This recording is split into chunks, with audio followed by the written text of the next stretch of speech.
The Underdog. Lily Margrave smoothed her gloves out on her knee with a nervous gesture, and darted a glance at the occupant of the big chair opposite her. She had heard of Monsieur Hercule Poirot, the well-known investigator, but this was the first time she had seen him in the flesh. The comic, almost ridiculous aspect that he presented disturbed her conception of him. Could this funny little man with the egg-shaped head and the enormous moustaches really do the wonderful things that were claimed for him? His occupation at the moment struck her as particularly childish. He was piling small blocks of coloured wood one upon the other, and seemed far more interested in the result than in the story she was telling. At her sudden silence, however, he looked sharply across at her. "Mademoiselle, continue, I pray of you. It is not that I do not attend. I attend very carefully, I assure you." He began once more to pile the little blocks of wood one upon the other, while the girl's voice took up the tale again.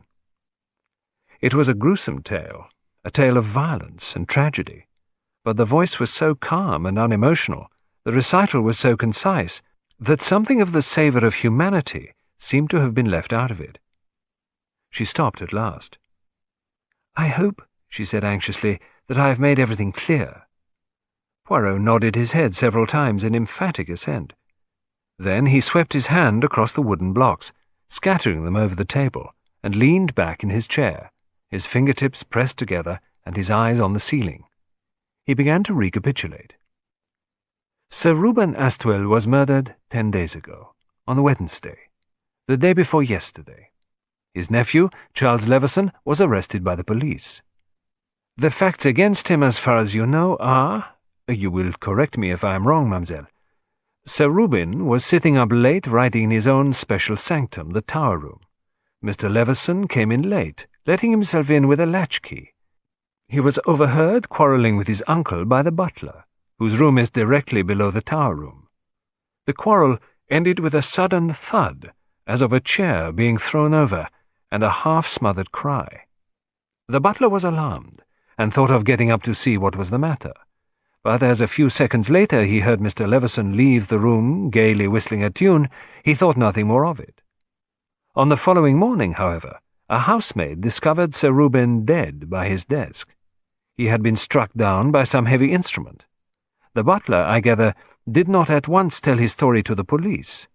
Well, that was natural, I think, mademoiselle? The sudden question made Lily Margrave start. "I beg your pardon?" she said. "One looks for humanity in these matters, does one not?" said the little man. "As you recited the story to me, so admirably, so concisely, you made of the actors in the drama machines, puppets. But me, I always look for human nature. I say to myself, this butler, what did you say his name was? His name is Parsons. This Parsons, then. He will have the characteristics of his class. He will object very strongly to the police. He will tell them as little as possible. Above all, he will say nothing that might seem to incriminate a member of the household. A housebreaker, a burglar, he will cling to that idea with all the strength of extreme obstinacy. Yes, the loyalties of the servant class are an interesting study." He leaned back, beaming.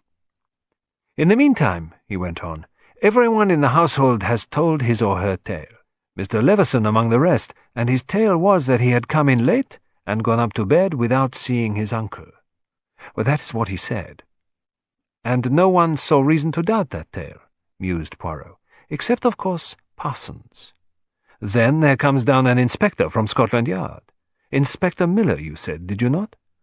I know him. I have come across him once or twice in the past. He is what they call the sharp man, the ferret, the weasel." "Yes, I know him." "And the sharp Inspector Miller, he sees what the local inspector has not seen, that Parsons is ill at ease and uncomfortable, and knows something that he has not told. Eh bien, he makes short work of Parsons. By now, it has been clearly proved that no one broke into the house that night, that the murderer must be looked for inside the house and not outside. And Parsons is unhappy and frightened, and feels very relieved to have his secret knowledge drawn out of him. He has done his best to avoid scandal. But there are limits, and so Inspector Miller listens to Parsons' story and asks a question or two, and then makes some private investigations of his own. The case he builds up is very strong, very strong. Blood-stained fingers rested on the corner of the chest in the tower room, and the fingerprints were those of Charles Leveson. The housemaid told him she emptied a basin of blood-stained water in Mr. Leveson's room the morning after the crime.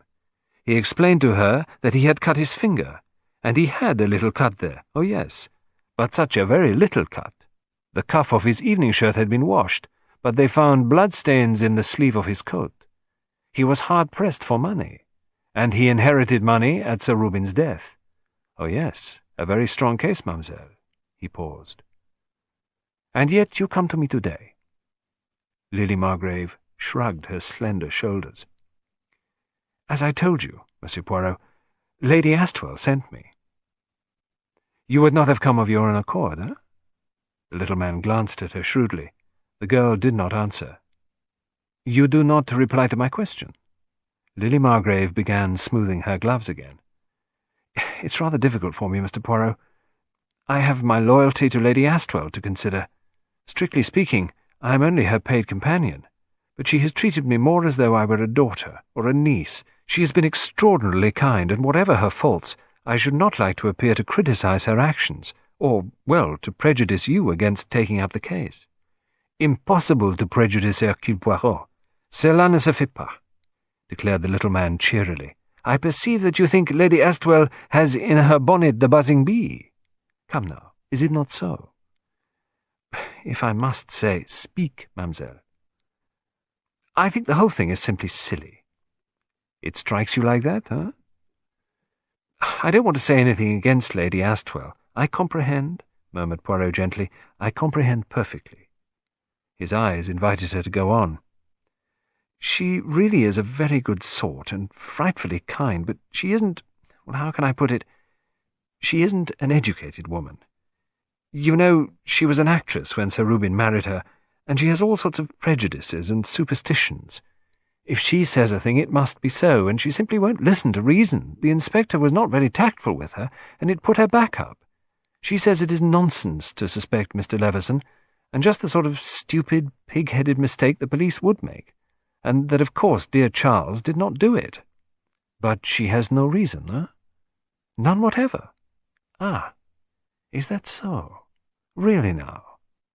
I told her, said Lily, that it would be no good coming to you with a mere statement like that and nothing to go on. You told her that, said Poirot. Did you really? That is interesting. His eyes swept over Lily Margrave in a quick, comprehensive survey, taking in the details of her neat black suit, the touch of white at her throat, and the smart little black hat. He saw the elegance of her, the pretty face with its slightly pointed chin, and the dark blue, long-lashed eyes. Insensibly, his attitude changed. He was interested now, not so much in the case, as in the girl sitting opposite him. Lady Astwell is, I should imagine, mademoiselle, just a trifle inclined to be unbalanced and hysterical? Lily Margrave nodded eagerly. That describes her exactly. She is, as I told you, very kind, but it's impossible to argue with her or make her see things logically. Possibly she suspects someone on her own account, suggested Poirot. Someone quite absurd. That is exactly what she does do, cried Lily. She has taken a great dislike to Sir Reuben's secretary, poor man. She says she knows he did it, and yet it has been proved quite conclusively that poor Owen Trefusis cannot possibly have done it. And she has no reasons? Of course not. It is all intuition with her. Lily Margrave's voice was very scornful. I perceive, mademoiselle, said Poirot, smiling, that you do not believe in intuition. I think it is nonsense, replied Lily. Poirot leaned back in his chair. Les femmes, he murmured. They like to think that it is a special weapon that the good God has given them. And for every once that it shows them the truth, at least 9 times, it leads them astray. I know, said Lily. But I have told you what Lady Astwell is like. You simply cannot argue with her. So you, mademoiselle, being wise and discreet, come along to me as you were bidden, and have managed to put me au courant of the situation. Something in the tone of his voice made the girl look up sharply. Well, of course I know, said Lily apologetically. "How very valuable your time is." "You are too flattering, mademoiselle," said Poirot. "But indeed, yes, it is true. At this present time I have many cases of moment on hand." "I was afraid it might be so," said Lily, rising. "I will tell Lady Astwell." But Poirot did not also rise. Instead, he lay back in his chair and looked steadily up at the girl. "You are in haste to be gone, mademoiselle? Sit down one more little moment, I pray of you." He saw the colour flood into her face and ebb out again. She sat down once more, slowly and unwillingly. "Mademoiselle is quick and decisive," said Poirot. "She must make allowances for an old man like myself who comes to his decisions slowly." "You mistook me, mademoiselle. I did not say that I would not go down to Lady Astwell." "You will come, then?" The girl's tone was flat. She did not look at Poirot, but down at the ground, and so was unaware of the keen scrutiny with which he regarded her. "Tell Lady Astwell, mademoiselle, that I am entirely at her service. I will be at Moro, is it not? This afternoon." He rose. The girl followed suit. I will tell her. It's very good of you to come, Monsieur Poirot. I am afraid, though, you will find you have been brought on a wild goose chase." "Very likely, but who knows?" He saw her out with punctilious courtesy to the door. Then he returned to the sitting-room, frowning, deep in thought. Once or twice he nodded his head. Then he opened the door and called to his valet. "My good George, prepare me, I pray of you, a little valise. I go down to the country this afternoon." "Very good, sir," said George. He was an extremely English-looking person, tall, cadaverous, and unemotional. "A young girl is a very interesting phenomenon, George," said Poirot, as he dropped once more into his armchair and lighted a tiny cigarette.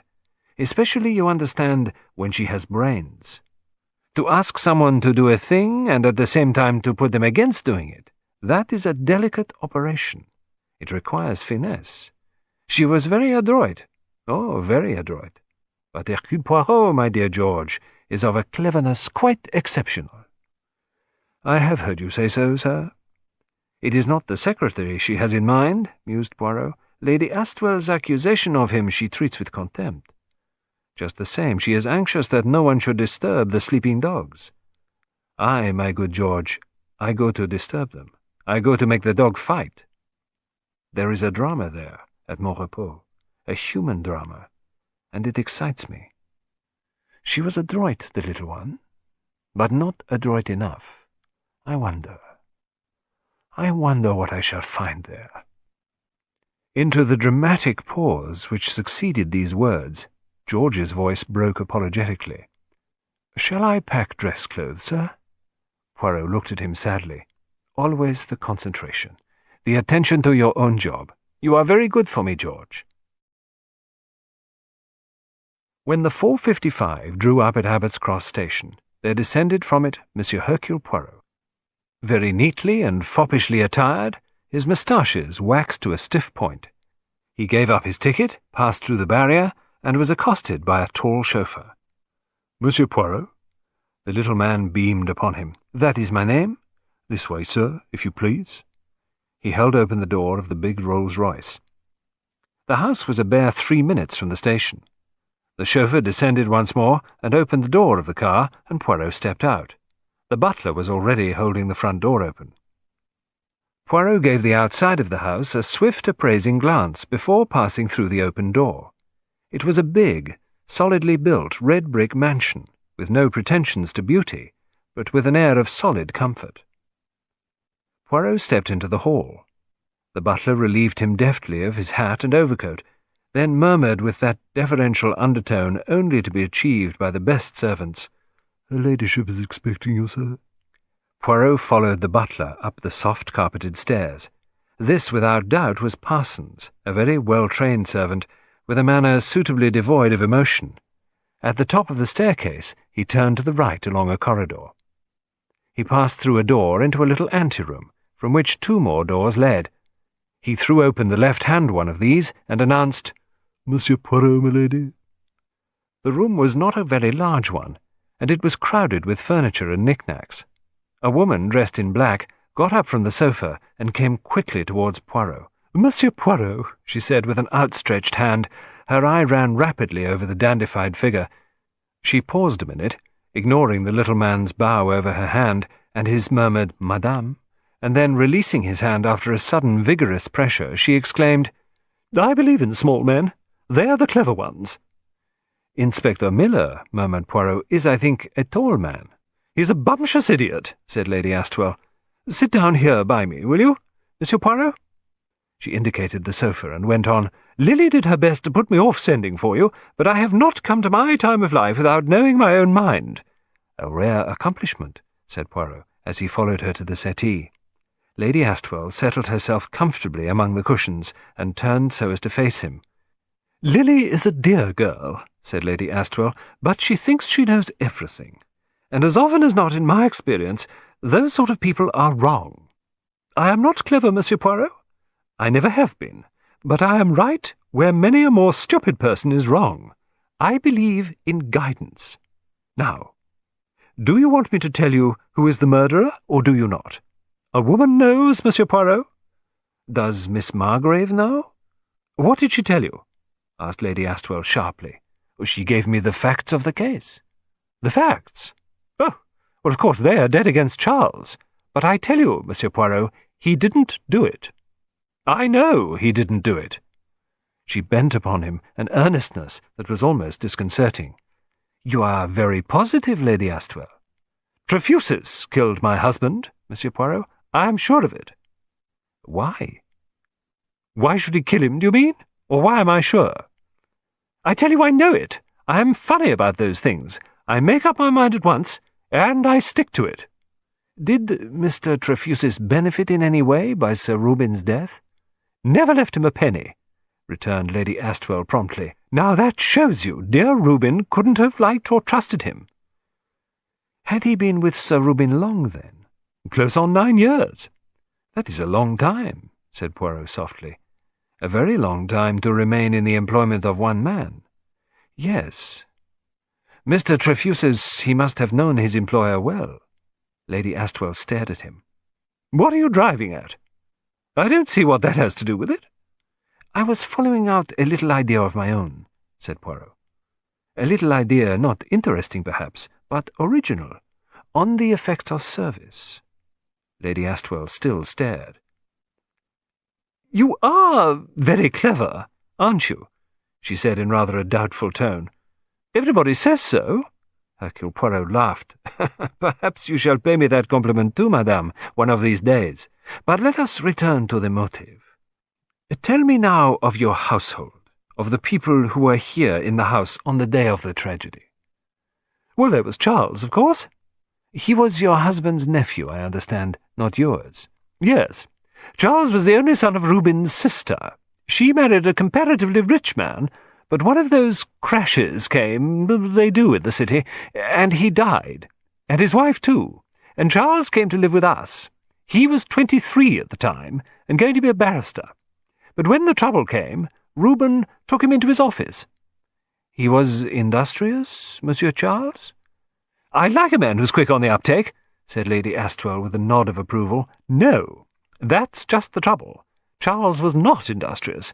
He was always having rows with his uncle over some muddle or other that he had made.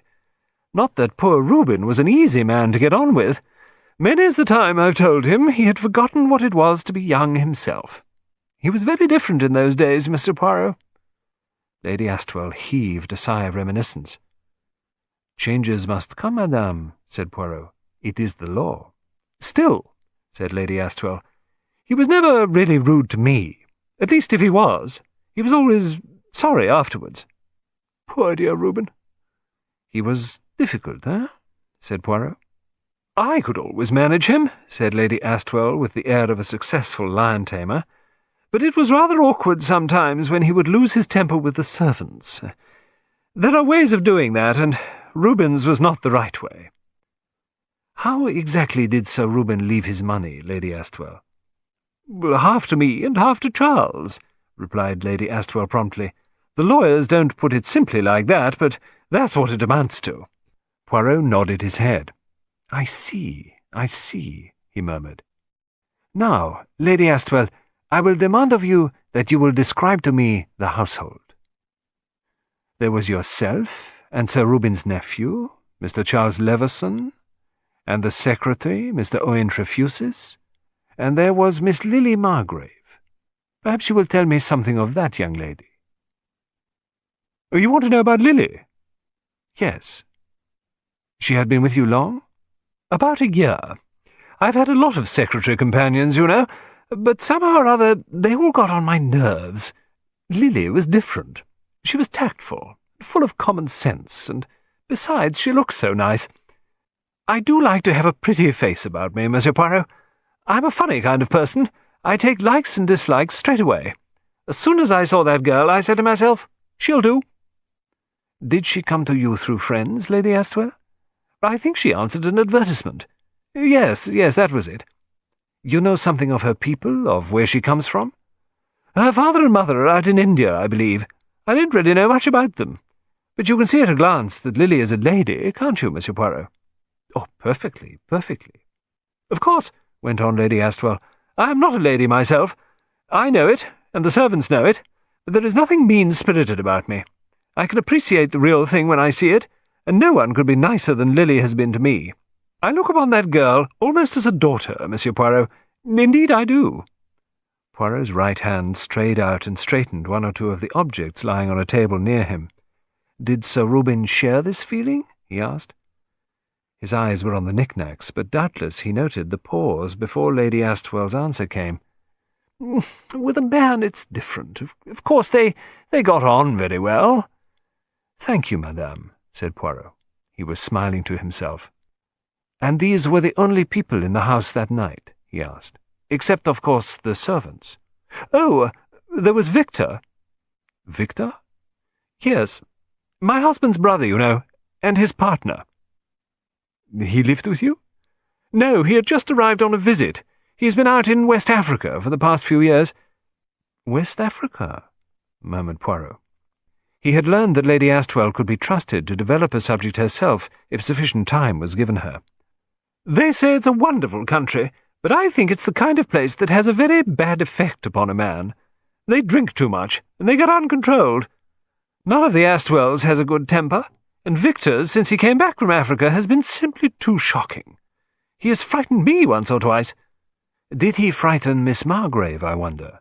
Murmured Poirot gently. Lily? Oh, I don't think he has seen much of Lily. Poirot made a note or two in his diminutive notebook. Then he put the pencil back in its loop and returned the notebook to his pocket. I thank you, Lady Astwell. I will now, if I may, interview Parsons. Will you have him up here? Lady Astwell's hand moved towards the bell. Poirot arrested the gesture quickly. No, 1,000 times no. I will descend to him. But if you think it's better. Lady Astwell was clearly disappointed at not being able to participate in the forthcoming scene. Poirot adopted an air of secrecy. It is essential, he said mysteriously, and left Lady Astwell duly impressed. He found Parsons in the butler's pantry, polishing silver. Poirot opened the proceedings with one of his funny little bows. I must explain myself, he said. I am a detective agent. Yes, sir, said Parsons. We gathered as much. His tone was respectful but aloof. Lady Astwell sent for me, continued Poirot. She is not satisfied. No, she is not satisfied at all. I have heard her ladyship say so on several occasions, said Parsons. In fact, said Poirot, I recount to you the things you already know, eh? Let us then not waste time on these bagatelles. Take me, if you will be so good, to your bedroom, and tell me exactly what it was you heard there on the night of the murder. The butler's room was on the ground floor, adjoining the servants' hall. It had barred windows, and the strong room was in one corner of it. Parsons indicated the narrow bed. I had retired, sir, at 11 o'clock. Miss Margrave had gone to bed, and Lady Astwell was with Sir Reuben in the tower-room. Lady Astwell was with Sir Reuben? Ah. Proceed. The tower-room, sir, is directly over this. If people are talking in it, one can hear the murmur of voices, but naturally not anything that is said. I must have fallen asleep about 11:30. It was just 12 o'clock when I was awakened by the sound of the front door being slammed to, and knew that Mr. Leveson had returned. Presently I heard footsteps overhead, and a minute or two later Mr. Leveson's voice talking to Sir Reuben. It was my fancy at the time, sir, that Mr. Leveson was, I should not exactly like to say drunk, but inclined to be a little indiscreet and noisy. He was shouting at his uncle at the top of his voice. I caught a word or two here or there, but not enough to understand what it was all about, and then there was a sharp cry and a heavy thud. There was a pause, and Parsons repeated the last words. "A heavy thud," he said impressively. "If I mistake it not, it is a dull thud in most works of romance," murmured Poirot. "Maybe, sir," said Parsons severely. "It was a heavy thud that I heard." "A thousand pardons," said Poirot. "Do not mention it, sir. After the thud, in the silence, I heard Mr. Leveson's voice as plain can be, raised high. 'My God,' he said, 'my God,' just like that, sir." Parsons, from his first reluctance to tell the tale, had now progressed to a thorough enjoyment of it. He fancied himself mightily as a narrator. Poirot played up to him. "Mon Dieu," he murmured, "what emotion you must have experienced!" "Yes, indeed, sir," said Parsons. "As you say, sir. Not that I thought very much of it at the time, but it did occur to me to wonder if anything was amiss, and whether I had better go up and see. I went to turn the electric light on, and was unfortunate enough to knock over a chair. I opened the door and went through the servants' hall, and opened the other door which gives on a passage. The back stairs lead up from there, and as I stood at the bottom of them, hesitating, I heard Mr. Leveson's voice from up above, speaking hearty and cheery-like. 'No harm done, luckily,' he says. 'Good night.' And I heard him move off along the passage to his own room, whistling. Of course I went back to bed at once. Just something knocked over, that's all I thought it was. I ask you, sir, was I to think Sir Reuben was murdered, with Mr. Leveson saying good night and all?" "You are sure it was Mr. Leveson's voice you heard?" Parsons looked at the little Belgian pityingly, and Poirot saw clearly enough that, right or wrong, Parsons' mind was made up on this point. "Is there anything further you would like to ask me, sir?" "There is one thing," said Poirot. "Do you like Mr. Leveson?"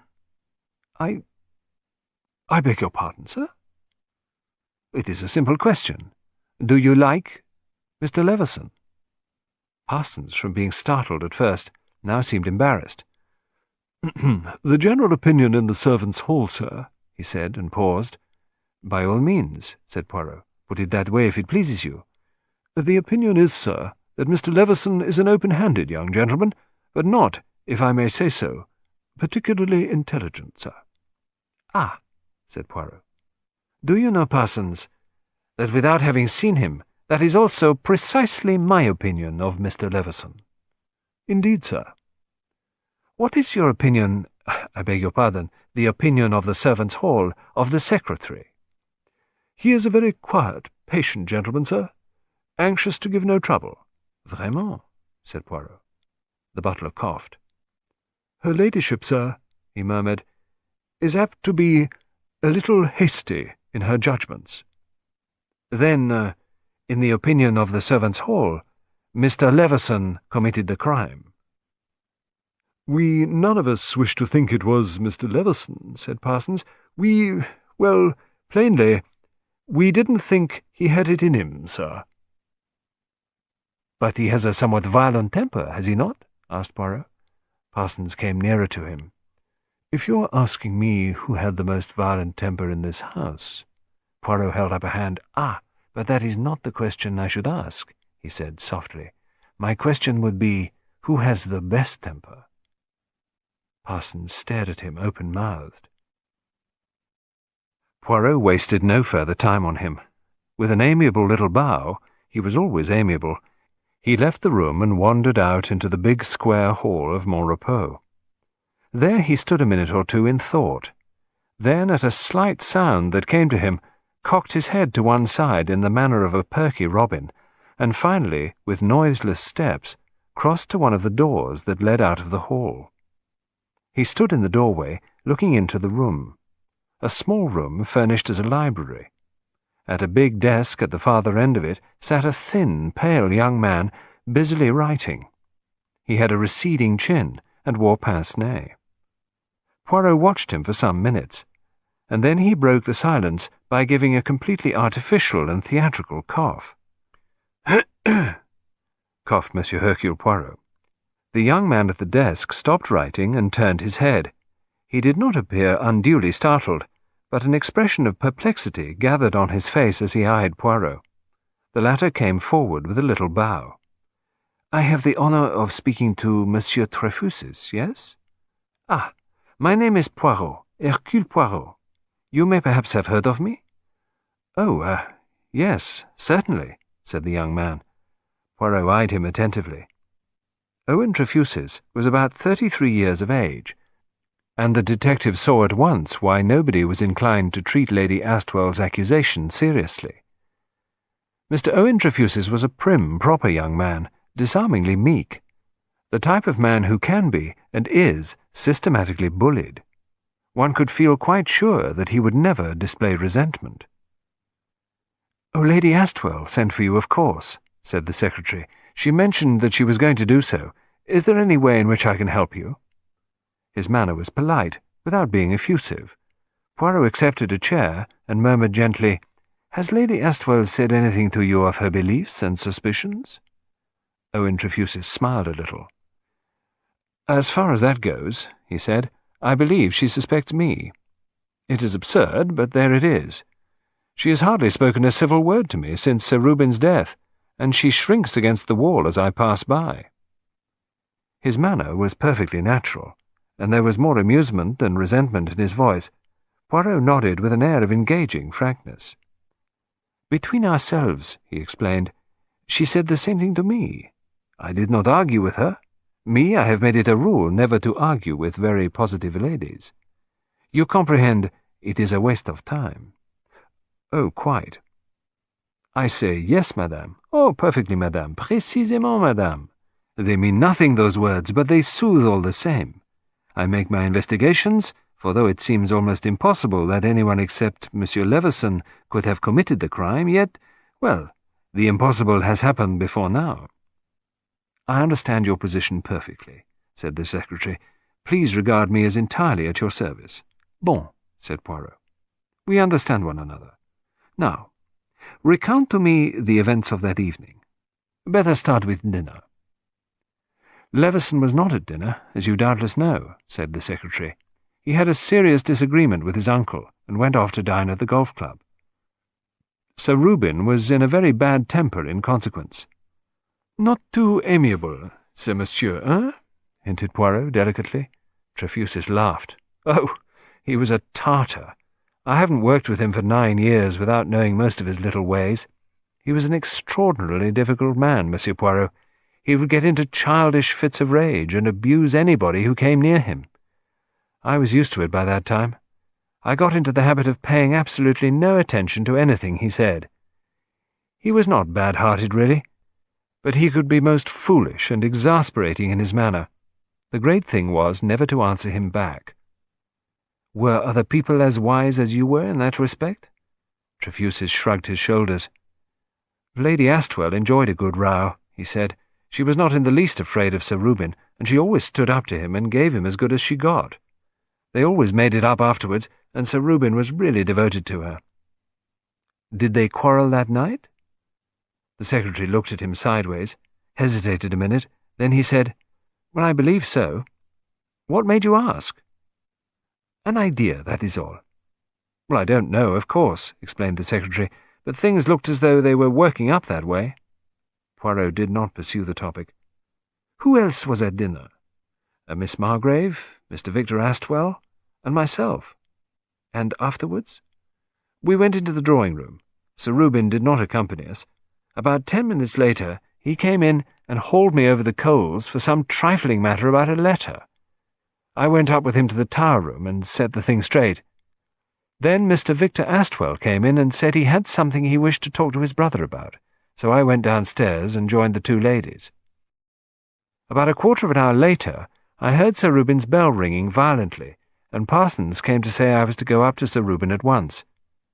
As I entered the room, Mr. Victor Astwell was coming out. He nearly knocked me over. Something had evidently happened to upset him. He has a very violent temper. I really believe he didn't see me." "Did Sir Reuben make any comment on the matter?" "He said, 'Victor is a lunatic. He will do for somebody some day when he is in one of these rages.'" "Ah," said Poirot. "Have you any idea what the trouble was about?" "I couldn't say at all." Poirot turned his head very slowly and looked at the secretary. These last words had been uttered too hastily. He formed the conviction that Trefusis could have said more had he wished to do so. But once again Poirot did not press the question. "And then? Proceed, I pray of you." "I worked with Sir Reuben for about an hour and a half. At 11 o'clock Lady Astwell came in, and Sir Reuben told me I could go to bed." "And you went?" "Yes." "Have you any idea how long she stayed with him?" "None at all. Her room is on the first floor, and mine is on the second, so I would not hear her go to bed." "I see." Poirot nodded his head once or twice and sprang to his feet. "And now, monsieur, take me to the tower room." He followed the secretary up the broad stairs to the first landing. Here Trefusis led him along the corridor and through a baize door at the end of it, which gave on the servants' staircase, and on a short passage that ended in a door. They passed through this door and found themselves at the scene of the crime. It was a lofty room twice as high as any of the others, and was roughly about 30 feet square. Swords and assegais adorned the walls, and many native curios were arranged about on tables. At the far end, in the embrasure of the window, was a large writing table. Poirot crossed straight to it. "It was here Sir Reuben was found?" Trefusis nodded. "He was struck from behind, I understand." Again the secretary nodded. "The crime was committed with one of those native clubs," he explained, "a tremendously heavy thing. Death must have been practically instantaneous. That strengthens the conviction that the crime was not premeditated. A sharp quarrel, and the weapon snatched up almost unconsciously. Yes, it does not look well for poor old Leveson. And the body was found fallen forward on the desk." "No, it had slipped sideways to the ground." "Ah," said Poirot. "That is curious." "Why curious?" asked the secretary. "Because of this." Poirot pointed to a round, irregular stain on the polished surface of the writing table. "That is a blood stain, mon ami." "It may have spattered there," suggested Trefusis, "or it may have been later, when they moved the body." Very possibly," said the little man. "There is only the one door to this room?" "Well, there is a staircase here." Trefusis pulled aside a velvet curtain in the corner of the room nearest the door, where a small spiral staircase led upwards. "This place was originally built by an astronomer. The stairs led up to the tower where the telescope was fixed. Sir Reuben had the place fitted up as a bedroom, and sometimes slept there if he was working very late." Poirot went nimbly up the stairs. The circular room upstairs was plainly furnished, with a camp bed, a chair, and a dressing-table. Poirot satisfied himself that there was no other exit, and then came down again to where Trefusis stood waiting for him. "Did you hear Mr. Leveson come in?" he asked. Trefusis shook his head. "I was fast asleep by that time." Poirot nodded. He looked slowly round the room.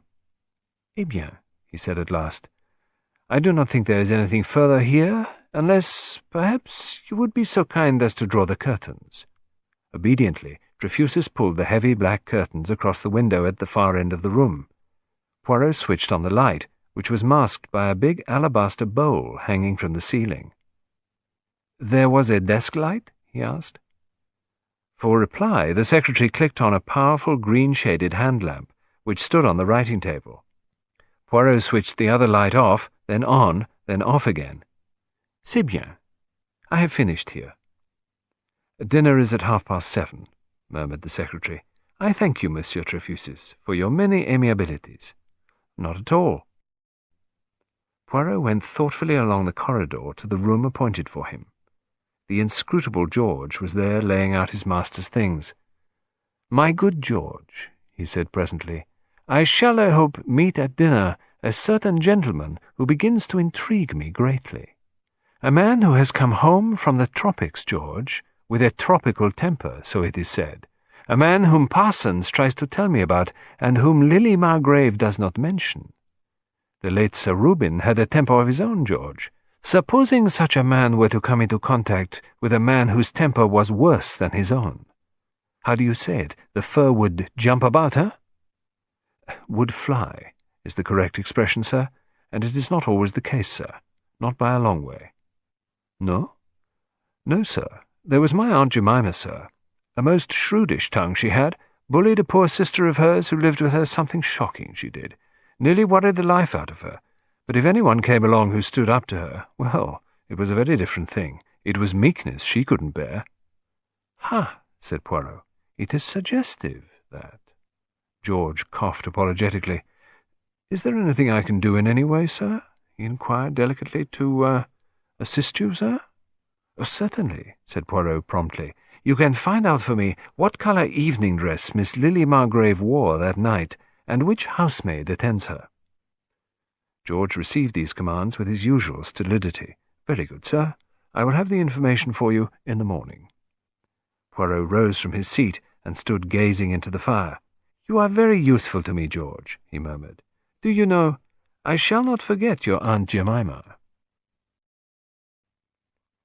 Poirot did not, after all, see Victor Astwell that night. A telephone message came from him that he was detained in London. He attends to the affairs of your late husband's business, sir? Asked Poirot of Lady Astwell. Victor is a partner, she explained. He went out to Africa to look into some mining concessions for the firm. It was mining, wasn't it, Lily? Yes, Lady Astwell. Gold mines, I think. Or was it copper or tin?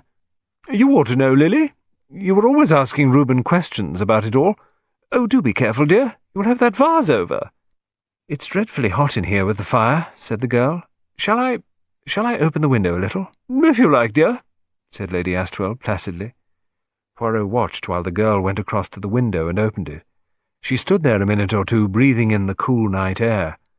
When she returned and sat down in her seat, Poirot said to her politely, So, Mademoiselle is interested in mines? Oh, not really, said the girl indifferently. I listened to Sir Reuben, but I don't know anything about the subject. You pretended very well, then, said Lady Astwell. Poor Reuben actually thought you had some ulterior motive in asking all those questions. The little detective's eyes had not moved from the fire, into which he was steadily staring, but nevertheless he did not miss the quick flush of vexation on Lily Margrave's face. Tactfully, he changed the conversation. When the hour for good nights came, Poirot said to his hostess, May I have just 2 little words with you, madame? Lily Margrave vanished discreetly. Lady Astwell looked inquiringly at the detective. You were the last person to see Sir Reuben alive that night. She nodded. Tears sprang into her eyes, and she hastily held a black-edged handkerchief to them. Do not distress yourself. I beg of you, do not distress yourself. It's all very well, Monsieur Poirot, but I can't help it. I am a triple imbecile thus to vex you. No. Go on. What were you going to say? It was about 11 o'clock, I fancy, when you went into the tower room, and Sir Reuben dismissed Mr. Trefusis. Is that right? Well, it must have been about then. How long were you with him? It was just 11:45 when I got up to my room. I remember glancing at the clock. Lady Astwell, will you tell me what your conversation with your husband was about? Lady Astwell sank down on the sofa and broke down completely. Her sobs were vigorous. We quarrelled, she moaned. What about? Poirot's voice was coaxing, almost tender. Lots of things. It began with Lily. Reuben took a dislike to her for no reason, and said he had caught her interfering with his papers. He wanted to send her away, and I said she was a dear girl, and I would not have it. And then he started shouting me down, and I wouldn't have that, so I just told him what I thought of him. Not that I really meant it, Monsieur Poirot. He said he had taken me out of the gutter to marry me, and I said, but what does it all matter now? I shall never forgive myself. You know how it is, Monsieur Poirot. I always did say a good row clears the air, and how was I to know somebody was going to murder him that very night? Poor old Reuben. Poirot had listened sympathetically to all this outburst. "I have caused you suffering," he said. "I apologize. Let us now be very businesslike, very practical, very exact. You still cling to your idea that Mr. Trefusis murdered your husband?" Lady Astwell drew herself up. "A woman's instinct, Monsieur Poirot," she said solemnly, "never lies." "Exactly, exactly," said Poirot. "But when did he do it?" "When? Well, after I left him, of course." "You left Sir Reuben at 11:45. At 5 minutes to 12, Mr. Leveson came in. In that 10 minutes, you say the secretary came along from his bedroom and murdered him?" "Well, it is perfectly possible." "So many things are possible," said Poirot. "It could be done in 10 minutes. Oh, yes, but was it?" "Well, of course he says he was in bed and fast asleep," said Lady Astwell. "But who is to know if he was or not?" "Nobody saw him about," Poirot reminded her. "Everybody was in bed and fast asleep," said Lady Astwell triumphantly. "Of course nobody saw him." "I wonder," said Poirot to himself. A short pause. "Eh bien, Lady Astwell, I wish you good night." George deposited a tray of early morning coffee by his master's bedside. "Miss Margrave, sir, wore a dress of light green chiffon on the night in question." "Thank you, George. You are most reliable." "The third housemaid looks after Miss Margrave, sir. Her name is Gladys." "Thank you, George. You are invaluable." "Not at all, sir." "It is a fine morning," said Poirot, looking out of the window, "and no one is likely to be astir very early. I think, my good George, that we shall have the tower room to ourselves if we proceed there to make a little experiment." "You need me, sir?" "The experiment," said Poirot, "will not be painful." The curtains were still drawn in the tower room when they arrived there. George was about to pull them when Poirot restrained him. "We will leave the room just as it is. Turn on the desk lamp." The valet obeyed. "Now, my good George, sit down in that chair. Dispose yourself as though you were writing." "Très bien." "Me? I seize a club. I steal up behind you. So, and I hit you on the back of the head." "Yes, sir," said George. "Ah," said Poirot, "but when I hit you, do not continue to write. You comprehend, I cannot be exact. I cannot hit you with the same force with which the assassin hit Sir Reuben. When it comes to that point, we must do the make-believe. I hit you on the head, and you collapse, so. The arms well relaxed, the body limp. Permit me to arrange you. But no, do not flex your muscles." He heaved a sigh of exasperation. "You press admirably the trousers, George," he said, "but the imagination, you possess it not. Get up and let me take your place." Poirot, in his turn, sat down at the writing-table. "I write," he declared. "I write busily. You steal up behind me, you hit me on the head with the club, crash! The pen slips from my fingers, I drop forward, but not very far forward, for the chair is low and the desk is high, and moreover my arms support me. Have the goodness, George, to go back to the door, stand there, and tell me what you see." "Yes, George?" encouragingly. "I see you, sir, sitting at the desk." "Sitting at the desk?" "It is a little difficult to see plainly, sir," explained George, "being such a long way away, sir, and the lamp being so heavily shaded. If I might turn on this light, sir?" His hand reached out to the switch. "Not at all," said Poirot sharply. "We shall do very well as we are. Here I am, bending over the desk. There you are, standing by the door. Advance now, George. Advance, and put your hand on my shoulder." George obeyed. "Lean on me a little, George, to steady yourself on your feet, as it were. Ah, voilà." Hercule Poirot's limp body slid artistically sideways. "I collapse. So," he observed. "Yes, it is very well imagined. There is now something most important that must be done." "Indeed, sir?" said the valet. "Yes, it is necessary that I should breakfast well." The little man laughed heartily at his own joke. "The stomach, George! It must not be ignored." George maintained a disapproving silence. Poirot went downstairs, chuckling happily to himself. He was pleased at the way things were shaping. After breakfast, he made the acquaintance of Gladys, the third housemaid. He was very interested in what she could tell him of the crime. She was sympathetic towards Charles, although she had no doubt of his guilt. "Poor young gentleman, sir. It seems hard, so it does, him not being quite himself at the time." "He and Miss Margrave should have got on well together," suggested Poirot, "as the only two young people in the house." Gladys shook her head. "Very standoffish Miss Lily was with him. She wouldn't have no carryings on, she made it plain." "He was fond of her, was he?" "Oh, only in passing, so to speak. No harm in it, sir." "Mr. Victor Astwell, now, he is properly gone on Miss Lily," she giggled. "Ah, vraiment?" Gladys giggled again. "Sweet on her straight away he was. Miss Lily is just like a lily, isn't she, sir? So tall, and such a lovely shade of gold hair." "She should wear a green evening frock," mused Poirot. "There is a certain shade of green—" "She has one, sir," said Gladys. "Of course she can't wear it now, being in mourning, but she had it on the very night Sir Reuben died." "It should be light green, not a dark green," said Poirot. "It is light green, sir. If you wait a minute, I'll show it to you. Miss Lily's just gone out with the dogs." Poirot nodded. He knew that as well as Gladys did. In fact, it was only after seeing Lily safely off the premises that he had gone in search of the housemaid. Gladys hurried away, and returned a few minutes later with a green evening dress on a hanger. "Exquis," murmured Poirot, holding up hands of admiration. "Permit me to take it to the light a minute." He took the dress from Gladys, turned his back on her, and hurried to the window. He bent over it, then held it out at arm's length. "It is perfect," he declared. "Perfectly ravishing. 1,000 thanks for showing it to me." "Not at all, sir," said Gladys. "We all know that Frenchmen are interested in ladies' dresses." "You are too kind," murmured Poirot. He watched her hurry away again with the dress. Then he looked down at his 2 hands and smiled.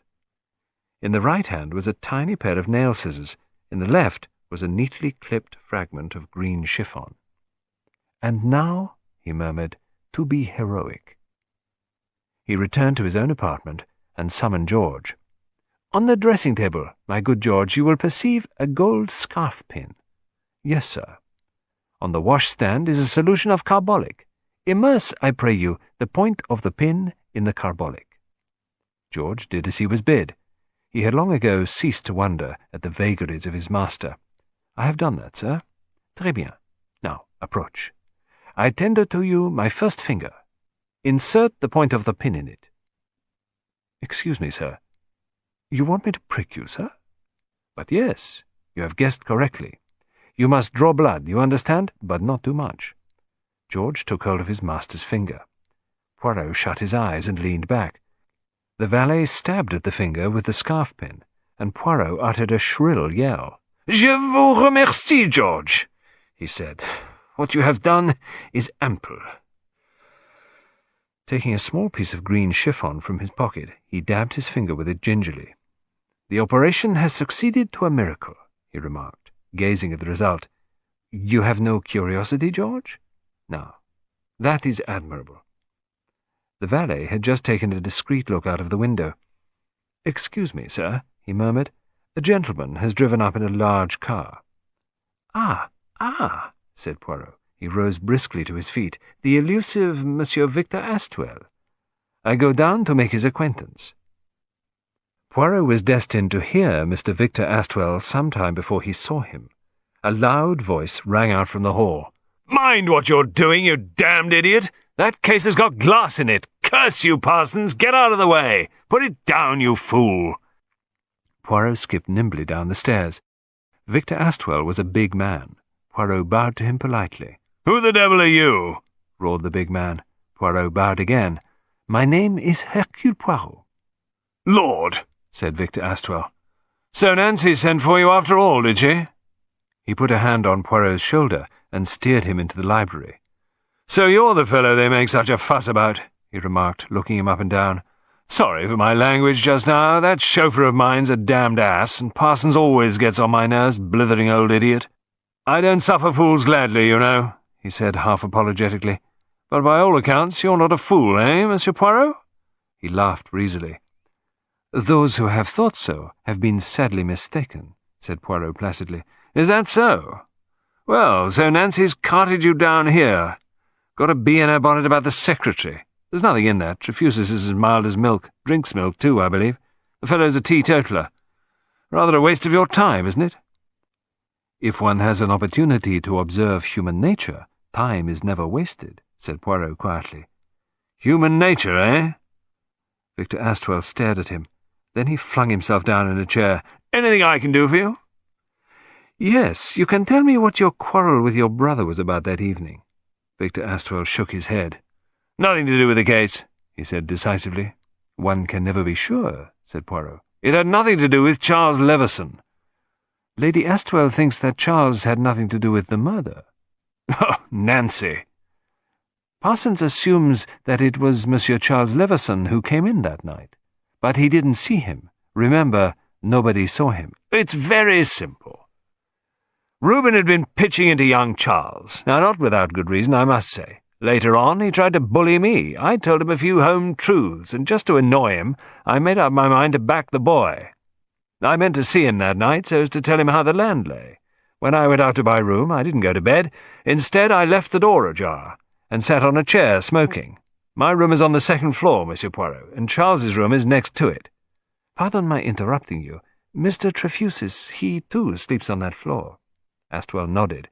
"Yes, his room is just beyond mine." "Nearer the stairs?" "No, the other way." A curious light came into Poirot's face, but the other didn't notice it, and went on. "As I say, I waited up for Charles. I heard the front door slam, as I thought, about 5 minutes to 12, but there was no sign of Charles for about 10 minutes. When he did come up the stairs, I saw that it was no good tackling him that night." He lifted his elbow significantly. "I see," murmured Poirot. "Poor devil couldn't walk straight," said Astwell. "He was looking pretty ghastly, too. I put it down to his condition at the time. Of course, now I realize he'd come straight from committing the crime." Poirot interposed a quick question. "You heard nothing from the tower room?" "Well, no. But you must remember that I was right at the other end of the building. The walls are thick, and I don't believe you would even hear a pistol shot fired from there." Poirot nodded. "I asked if he would like some help getting into bed," continued Astwell, "but he said he was all right and went into his room and banged the door. I undressed and went to bed." Poirot was staring thoughtfully at the carpet. "You realize, Monsieur Astwell," he said at last, "that your evidence is very important." "Well, I suppose so. At least, what do you mean?" "Your evidence that 10 minutes elapsed between the slamming of the front door and Leveson's appearance upstairs. He himself says, so I understand, that he came into the house and went straight up to bed, but there is more than that. Lady Astwell's accusation of the secretary is fantastic, I admit, yet up to now it has not been proved impossible, but your evidence creates an alibi." "How is that?" "Lady Astwell says that she left her husband at 11:45, while the secretary had gone to bed at 11 o'clock. The only time he could have committed the crime was between 11:45 and Charles Leveson's return. Now, if, as you say, you sat with your door open, he could not have come out of his room without your seeing him." "Well, that is so," agreed the other. "There is no other staircase?" "No. To get down to the tower room, he would have had to pass my door, and he didn't. I'm quite sure of that. And anyway, Monsieur Poirot, as I said just now, the man is as meek as a parson, I assure you." "Oh, but yes," said Poirot soothingly. "I understand all that." He paused. "And you will not tell me the subject of your quarrel with Sir Reuben?" The other's face turned a dark red. "You'll get nothing out of me." Poirot looked at the ceiling. "I can always be discreet," he murmured, "where a lady is concerned." Victor Astwell sprang to his feet. "Damn you! How did you— What do you mean?" "I was thinking," said Poirot, "of Miss Lily Margrave." Victor Astwell stood undecided for a minute or two, then his colour subsided, and he sat down again. "You are too clever for me, Monsieur Poirot, yes. It was Lily we quarrelled about. Reuben had his knife into her. He had ferreted out something or other about the girl, false references, something of that kind. I don't believe a word of it myself. And then he went further than he had any right to go. Talked about her stealing down at night and getting out of the house to meet some fellow or other. My God, I gave it to him. I told him that better men than he had been killed for saying less. That soon shut him up. Reuben was inclined to be a bit afraid of me when I got going. "I hardly wonder at it," murmured Poirot politely. "I think a lot of Lily Margrave," said Victor in another tone. "A nice girl through and through." Poirot did not answer. He was staring in front of him, seemingly lost in abstraction. He came out of his brown study with a jerk. "I must, I think, promenade myself a little. There is a hotel here, yes?" "Two," said Victor Astwell. "The Golf Hotel up by the links, and the Mitre down by the station."